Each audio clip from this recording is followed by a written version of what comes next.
Алхамдулиллахи вахда, вассалату вассаламу аля ман ла набия ба'да. Урматтуу туугандар, кыска хадистер менен бөлүшүп кетейин жума күнүнүн артыкчылыктары боюнча. Бул хадистердин бардыгы сохих хадистер. Ошондуктан мен ар бир хадисте бул хадистин булактарын айтып эскербей эле коеюн. Кала Расулуллахи саллаллаху алейхи ва саллям: Афдалул айями индаллахи яумул жумаа. Аллах Тааламдын алдында эң жакшы күндөр бул жума күнү. Кийинки хадисте айтат: Кала Расулуллахи саллаллаху алейхи ва саллям: Афдалус салавати индаллахи салату субхи яумул жумаа фи жамаа. Аллах Тааламдын алдында эң жакшы намаздар бул таңкы намаз, жума күнүндөгү таңкы жамаат менен окулган намаз. Мына бул жерде жума күндө багымдат намазын жамаат менен чогуу окуштуктун артыкчылыгы, Кудай Тааламдын алдында эң артык намаздардан экенин кабар берилип атат. Кийинки хадисте айтат: Кала Расулуллахи саллаллаху алейхи ва саллям: Инна фил жумати ла саатун ла юафиқуха муслимун qa'imun yusalli yas'alulloha khayran illa ataahu iyya. Чындыгында жума күндө бир убакыт бар, саат бар. Кайсы мусулман ага туш келип намаз окуп сураган болсо, жакшылыкты ага берет деп. Бул жерде жума күндө бир убакыт бар. Ошол убакытка адам туш болуп калса, дуа кылып суранып, намаз окуп сөзсүз берет деп келет. Бухариде, Муслимде келген хадис бул.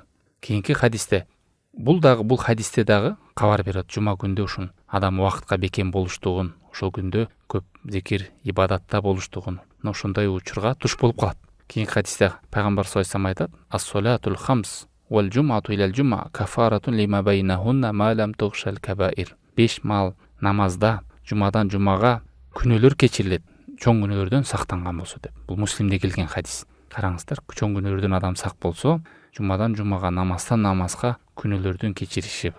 Кийинки хадисте Кала Расулуллахи саллаллаху алейхи ва саллям, пайгамбар саллаллаху алейхи ва саллям айтты: Актирус салата алейя яумал жумаа ва лейлатал жумаа, фаман салла алейя салатан саллаллаху алейхи ашра.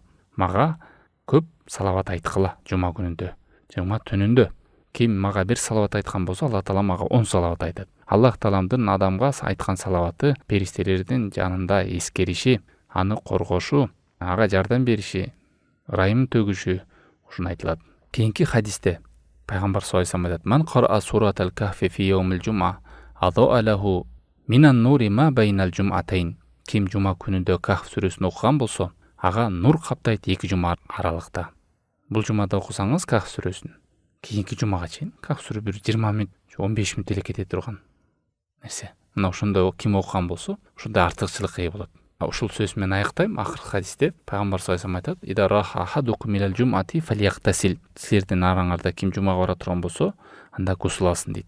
Адамдын өмүрүндө ажылык тараза болсо, жылында 12 айда бир келген ушу орозо болсо, анын бир жумалык таразасы бул жума.